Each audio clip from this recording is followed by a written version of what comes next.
The four of them went on a week-long trip to Corfu. By four, I mean my wife Kirsty and her three best friends from school, Laura, Jane, and Shona. They were inseparable and tried to spend a couple of short weekend breaks together every year.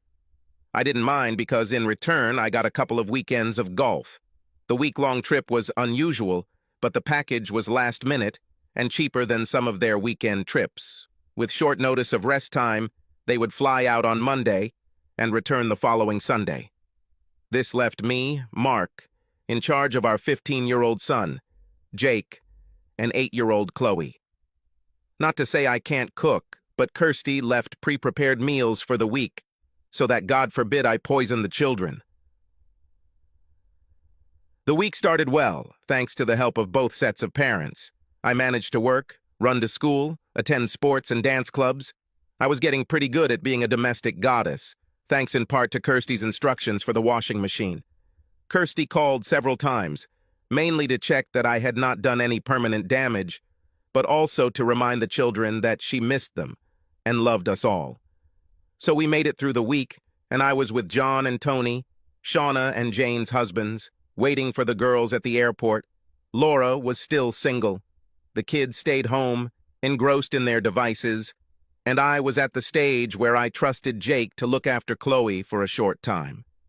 I saw Sean and Jane trudge through the arrivals hall, looking tired, followed soon after by Laura, but there was no sign of Kirsty. The other girls' greetings seemed a little hesitant while I was still looking for her. Laura asked if I had received any letters from Kirsty. I had no idea what she was talking about. The girls looked at each other warily when Laura said that Kirsty had sent a letter which I was supposed to read, which explained why Kirsty hadn't come home. I immediately thought she must have been sick or had an accident and asked if she was okay. I was assured that she was fine, but that she had decided to stay with friends for a couple of days. I never received any clear answers to my subsequent barrage of questions. I left the airport feeling both anxious and humiliated. When I got home, I eagerly turned on my computer, and it turned out that an email had arrived just after I left for the airport. It was no more than what Laura said.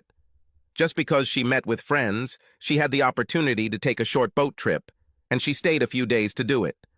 I hoped that everything was fine with us, and that the children had gotten used to my cooking, and at the end I wrote that she loved us and would return home soon.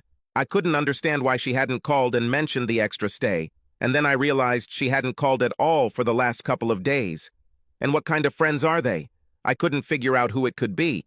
I called her on her cell phone, but the call went to voicemail, so my message was short and sweet. Try to pick up the phone. Perhaps she is on a voyage where there is no connection, but I had a very uneasy feeling. I tried calling again, but there was still no answer. Then I started calling 3 of her friends. They had to know something. Shauna's husband, John, said that I should come to their house at 9 o'clock in the evening. When I arrived, all the other girls and Tony were there, and the situation seemed tense. John started the conversation. "Mark needs to know what happened. Come on, Shauna." "Last night we met a few guys at a pool party in the harbor and went to their house for drinks. It was a simple party." Kirsty started talking to the owner of the house, a guy named Samuel. Tony interrupted. "According to the version Jane told me, there was more to it. Kissing and cuddling, they were all having a great time on some rich bastard's yacht." Shona looked at Jane, but Laura spoke up. "It wasn't like that. A couple of guys tried to hit on us, but we brushed them off, and when they got too pushy, we left. Well, we left, but Kirsty stayed." "Crap," I said, although I didn't realize it. "I tried to convince her to come with us, but she was determined to stay." Shauna chimed in. "They didn't do anything, Mark. They just talked." "I guess she didn't come back to the room with you." Silence told me the answer. "She came back at lunch team today and announced that she was staying for a few days, took her things, and left. We all screamed and yelled at her, but she was determined to leave. We don't understand what happened to her, but we didn't try to dissuade her. So she stayed there with some millionaire." "I guess so," was the most helpful answer I received. More things were said, but we kept going in circles. The guys were furious. While I was in complete disbelief, it was so they don't like it at her, which just didn't make sense. I returned home on autopilot, dealt with the kids, and collapsed into bed, exhausted but unable to sleep. My world collapsed.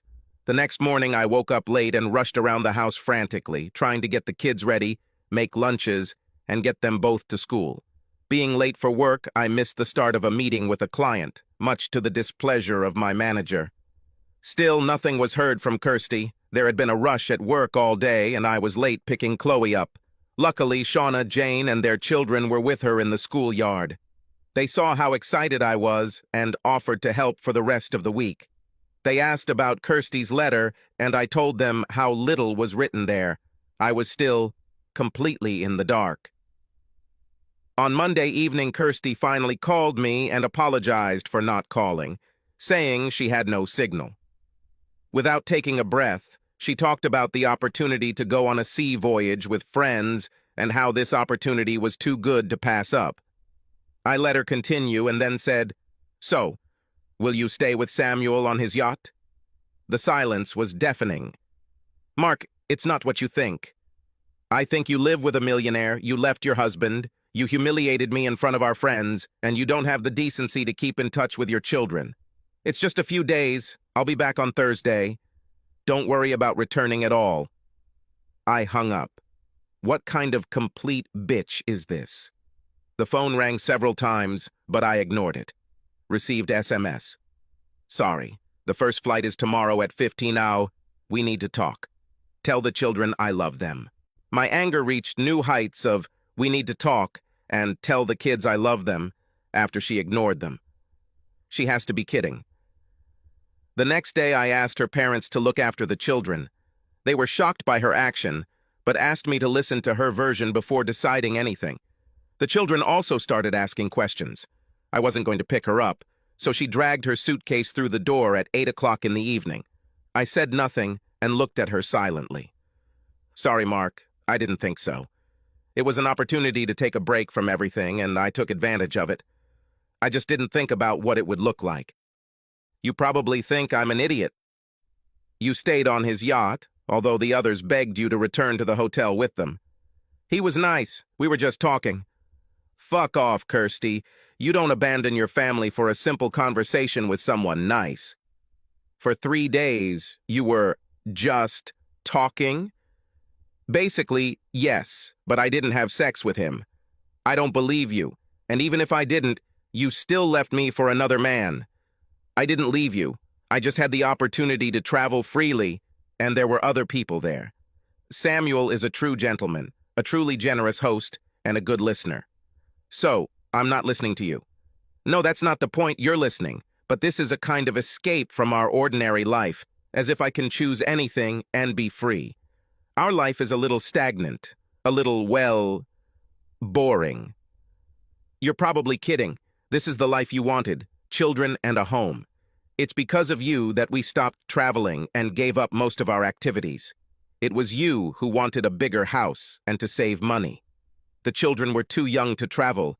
There was no way to take time off from work. There was always some excuse. Is it really that? Or is it that you had a chance to have sex with a millionaire? I don't know, Mark. I just felt different there. We got along so well, and I think we developed, connection. I have simply no words. Have you fallen in love with him, or is it just lust? Damn it. I didn't have sex with him. I noticed the wording of her comment. Didn't have sex with him, but slept with him, I guess. Finally, she nodded with tears in her eyes. How charming. And you kissed and caressed. Another nod and more tears. I had to leave before my head exploded. You need to see the children. They are with their mother. I hope you can better explain to them what you are up to before I do. I ran out, hearing Kirsty calling out to me behind me. I was in the pub for an hour before Tony found me. He brought himself a beer and sat down next to him. Sorry, buddy, there's a whole hunt going on for you. Kirsty called Laura, and they're looking for you. He made a couple of calls to say he had found me. John arrived shortly after. If it's any consolation, the girls are furious with her too. Her actions left them in the shitter. We are unhappy with our wives and still ask questions and compare answers to see if there is something more to it.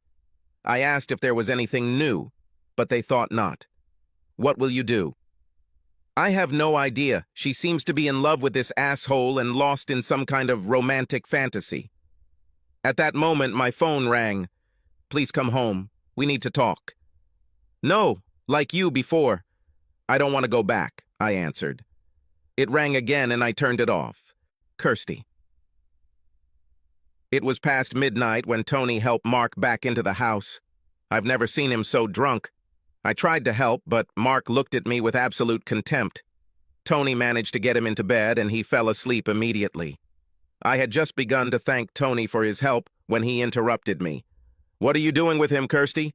It's bad enough that you didn't come back, but now he thinks you're in love with some guy. He deserves better. This is just cruel. Figure out what you want and stop tormenting him with your other boyfriend. With these words, Tony ran away. I looked at Mark and was very upset. Tony is right, he doesn't deserve this. I'm selfish. He barely moved while I undressed him and put him to bed, leaving a basin, a glass of water, and 2 aspirin nearby. I was so confused. Mark is such a good man and a great father, and I hurt him. I still love him and cannot explain my actions with Samuel. Maybe because Samuel only looked at me and talked to me, and not to Kirsty, his wife or mother, he made me feel special. Anyway, I need to forget about all this and become a good wife and mother again. At this moment, I received an SMS. Are you okay? It was from Samuel and I ignored it. The truth was that I was far from okay. I hurt the people I love. Besides Mark, I have to make it up to Jake and Chloe. They knew something was wrong. Then, in front of my friends, whom I put in an awkward situation, the looks of disappointment I received from Mom and Dad when I went to pick up the kids were devastating. The next morning, I tried to talk to Mark, but he wasn't interested and seemed annoyed that I saw him drunk. His only words were, "Don't worry, this won't happen again."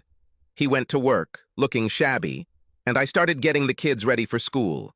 This was the beginning of trying to return to normal life. Over the next few days, I kept getting more text messages from Samuel, worrying me and asking if I was okay. I resisted the urge to answer them. Days passed, and I still couldn't get through to Mark. We talked only about business, and for the sake of the children, we tried to maintain a pleasant facade, but everything was terrible. I started to cry again when the phone rang. I answered without looking. It was Samuel. When he heard how things were and how upset I was, I could barely stop him from coming for me. I repeated the conversation that had taken place the day I returned, about how much I loved my husband and children, and that I should return to them. Then I explained all the pain we had caused them. He said he was lonely and that he missed me. I felt the same way, even though I live in a house full of people. He asked if he could see me to make sure I was okay. I refused, but he continued to insist, saying that he would book a local hotel and begged me to meet. Samuel kept texting and calling, and eventually, while the kids were at school and Mark was at work, I went to his place for lunch. He hadn't changed and was still worried about me. It was a relief to have someone I could talk to. We chatted casually, and for the first time in weeks I felt better. I agreed to meet him next week. The more Mark moved away, the closer Samuel became. He was so caring and apologized for the problems he caused me. I was so pleased to see him.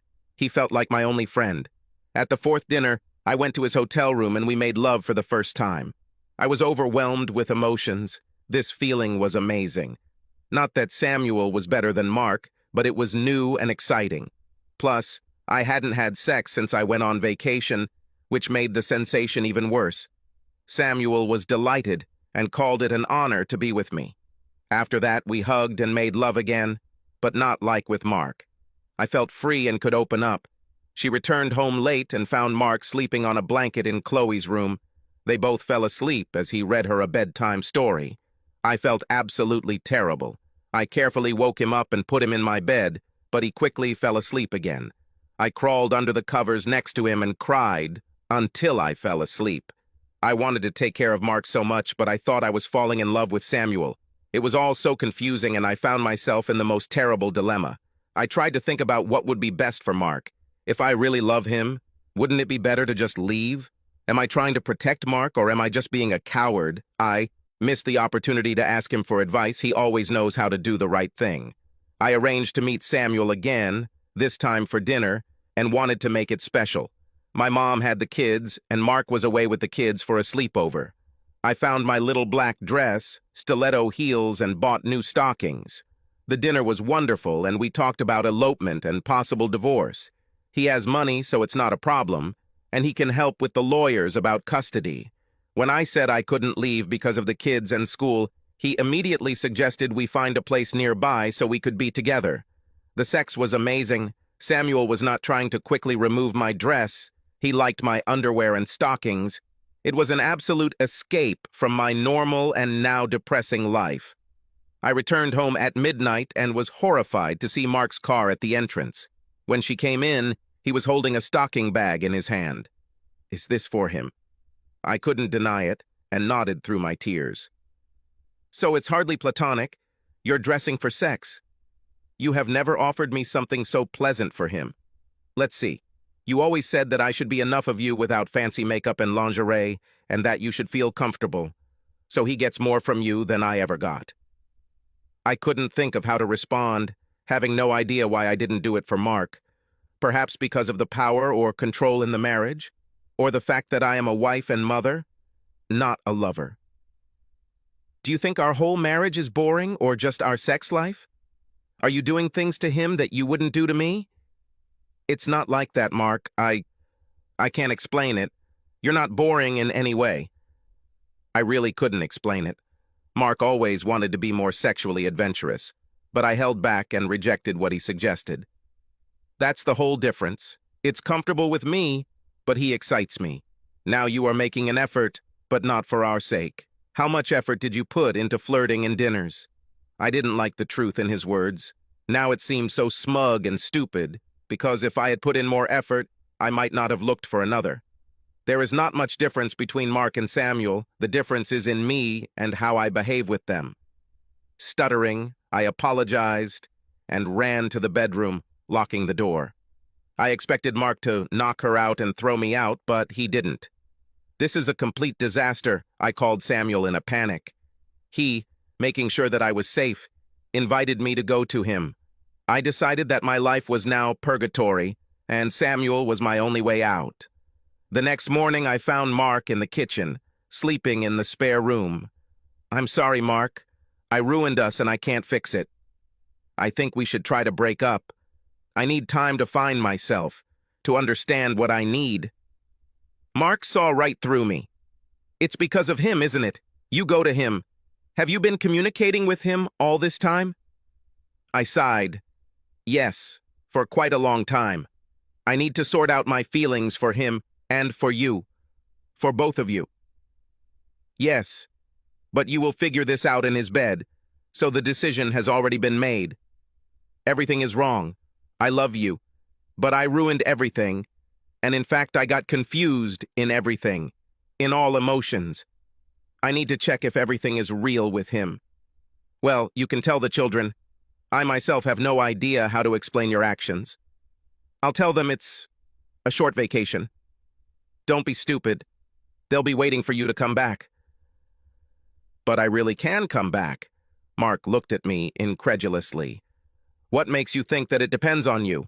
In any case, I want you to leave tomorrow and never come back. What about children and school? Seriously? You ruin our lives and decide that now this is what is important, that I, as usual, will come up with something, and you blame it on another fun thing. Go and find yourself. Most likely, you will find yourself in his bed. I was confused. It never occurred to me that Mark would snatch the decision out of my hands. In parting, he said, "Tell the truth to your family and friends, I won't lie for you." I left the next day. Packing was terrible. It felt wrong, like a mistake. But I had burned my bridges with Mark, and Samuel was so excited that I was coming to him. I looked around the house one last time. Mark is right. His idea was mine, and I love this house. But even if I get it back in the divorce, I ruined our happy home. I told the children that this was a trial separation, but it did not cause shock. They knew that something had happened. It was much more difficult to tell Mom and Dad. Mom just cried and asked me not to do it, but Dad could barely look at me, shaking his head. I went to Samuel's hotel. Usually, being with him made me feel better, but not this time. We stayed there for a couple of days before he asked me to leave. We returned to his yacht in Corfu for a couple of weeks. The sex was great, but I missed the kids and home. I didn't sleep well, and, of course, felt guilty. I often wondered what Mark does and how he copes with everything. We made plans for my divorce. Samuel dealt with lawyers who contacted Mark, and we found a luxury apartment near the school that we could rent until the divorce and the house were resolved. I tried to call my friends, but they were not interested. Jane and Shona were still on shaky ground with their husbands and had no interest in getting to know Samuel or communicating. Shona summed it up. We will support Mark and the children, and if you are not in the group for a while, it will be better. I was furious. They are my lifelong friends, not Mark's. Laura, my best friend, was even worse. She couldn't come to terms with the fact that I left a man like Mark. I was very angry. When the kids mentioned the next barbecue at the neighbor's house, I insisted to Samuel that we go there because I had as much right to be there as Mark. When we arrived, everyone was already there, including Mark and the children. Jane immediately asked us to leave. What a friend you are. I broke up with Mark, and not with everyone else. Jane did not waste time and answered sharply, Maybe, Kirsty, but do you really want to rub your family's nose in the fact that you abandoned them, and now you've come here with your new boyfriend? Samuel tried to drag me away. Mark and most of the others just looked confused. Jake brought me to my senses. Just leave, Mom. You're upsetting Chloe. I turned in horror and saw Chloe crying, and then running into Mark's lap, burying her little face in his chest. Everyone else stared at me, and I let Samuel lead me away. I was so upset. I felt like I was losing everyone, not just Mark. Mark, she wasted no time and filed for divorce. I was worried that I would lose my children and friends. Jesus, I'll be one of those weekend dads, slowly losing touch with their kids, desperately trying to find something to entertain them, anything to get them into their dreary apartment. I've heard all these horror stories, and her new man has enough money to legally bury me and impress the kids. I was terrified to hear about the kids' first trip on his damn yacht. Thankfully, Tony and John turned out to be great friends, and to my surprise, Laura, Shona, and Jane were fantastic, helping with childcare, even coming with food and checking I was okay. The divorce went on as usual. Financially, everything looked as if everything could be easily divided in half, but the children became a stumbling block. Kirsty was expecting primary custody and the right to live with them in our home. They were happy to buy him from me. For her new man, money is not a problem. His lawyers were so arrogant that they expected me to accept what they gave me and still be grateful. Everything changed when my lawyer pointed out that Kirsty had effectively abandoned the children during her long holiday. Then she abandoned them again, sailing away with Samuel for several weeks on his yacht. Her lawyers tried to argue that she knew that the children were being cared for. My lawyer agreed, adding, they were definitely cared for by their primary caregiver and the only constant presence in their lives. Moreover, Jake insists that he wants to live with his father, and Chloe insists that she wants to stay with Jake. I didn't let the kids know about this, but I was very proud of the way Jake looked after Chloe during this whole sad process. I tried to protect them from the worst, but I couldn't protect them completely. They spent a lot of time with Tony and John's children, which was very beneficial for them. Tony's house has a granny annex where we often spent the night. The kids always had a great time. The routine and simplicity of close friends helped a lot. His lawyers must have been worried, because the next offer was joint custody. I thought about trying to get sole custody through the courts, but it was risky, and it would be better for the children if we could agree on a compromise. In the end, we agreed that the children would be with me for half the week. I would pick them up from Wednesday to Friday lunchtime and leave them with me for the weekend, if it was mine. I also insisted that each of us be able to attend school and sporting events with them. Kirsty was never interested in it, but I knew it would give me more access, and I liked being part of it. The stumbling block was the house. I refused their offer to buy out my part and insisted on selling it. I think Samuel was happy with it, but I knew it would upset Kirsty, which was a shame, No, really, honestly. I wasn't worried about where to live as Tony offered to let us use the annex for as long as we wanted for a minimal rent. The payment was much less than our previous mortgage, and I thought I could use the money for other needs until we decided on a permanent home. On the day we were supposed to sign the divorce papers, Kirsty came to see me. She was reminiscing about past times and how good we were together, and I assumed that wouldn't help either of us. Then, out of the blue, she said, "Maybe we shouldn't do this?" I lost my temper. "It was you who abandoned our marriage and rushed to get a divorce, but now you're not sure." "You are crazy?" "Maybe so. I left because I thought you would never forgive my actions. I made a mistake and just continued to dig an even deeper hole." "What's the matter? Isn't everything a bed of roses with a new man?" "He's not you, but I miss us and our life together." The thought of a happy life with Kirsty flashed before me, including everything we had planned and talked about. But it was unrealistic. She is not what I imagined her to be. Superficial. That's the word that popped into my head. "Just sign the papers and go, Kirsty." I went back to the pub to celebrate my divorce with the guys when John said, "We're happy to fight with you, but maybe we can do something more constructive. What do you want out of life? You know, from a broader perspective. The meaning of life and all that." For John, it was very profound. I had no idea, but it dawned on me that I could have options, ambitions, doing what I loved. Of course, the priority is the children, but perhaps I can do something more than just survive. On those days when the children were not with me, I had free time. I started cycling, jogging, and walking again, and started to feel better. Being left for another man was a huge blow to my self-esteem. Working out naturally led to some weight loss, which I enjoyed, and gave me some of my confidence back. Children have even started to take part in some of these activities. Shauna tried to get me to start dating, but I wasn't ready, and I definitely felt shy. I was afraid to start from scratch with someone new. Shauna and Jane often invited us to dinner with their families, and Laura brought us food every Thursday. The kids were grateful. I managed most things around the house, but cooking was something new to me, and yet I was getting better, little by little. I asked Jane why they were all so nice to me. After all, they were Kirsty's friends, not mine. She laughed.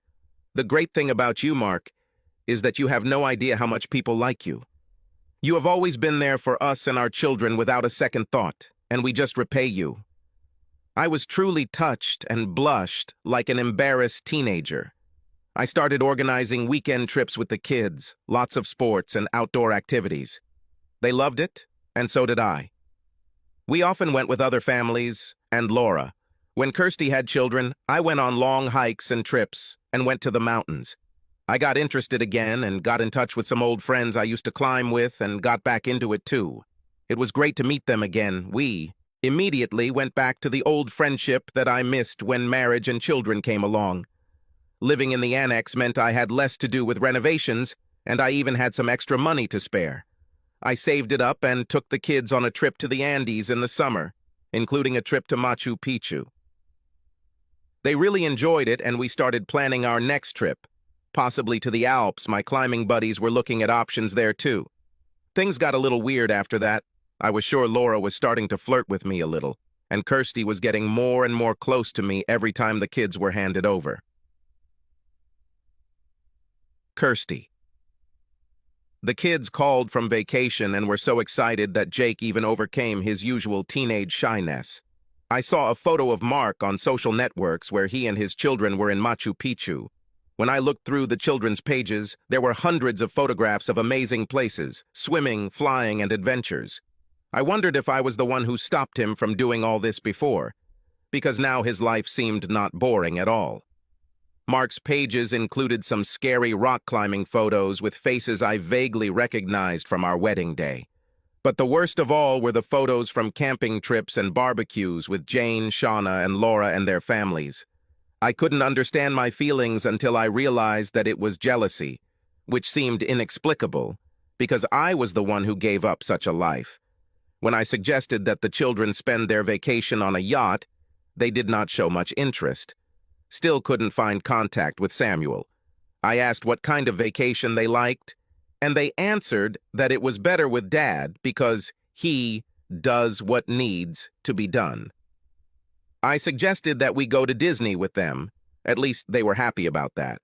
But I don't think Samuel was very happy. Living with someone is completely different than dating every now and then. Once the novelty wore off, I realized that Samuel looked a lot like my ex-husband. He's cute, but no better than Mark. They are both essentially good people. Samuel had difficulty adjusting to life with children and the amount of time it took up.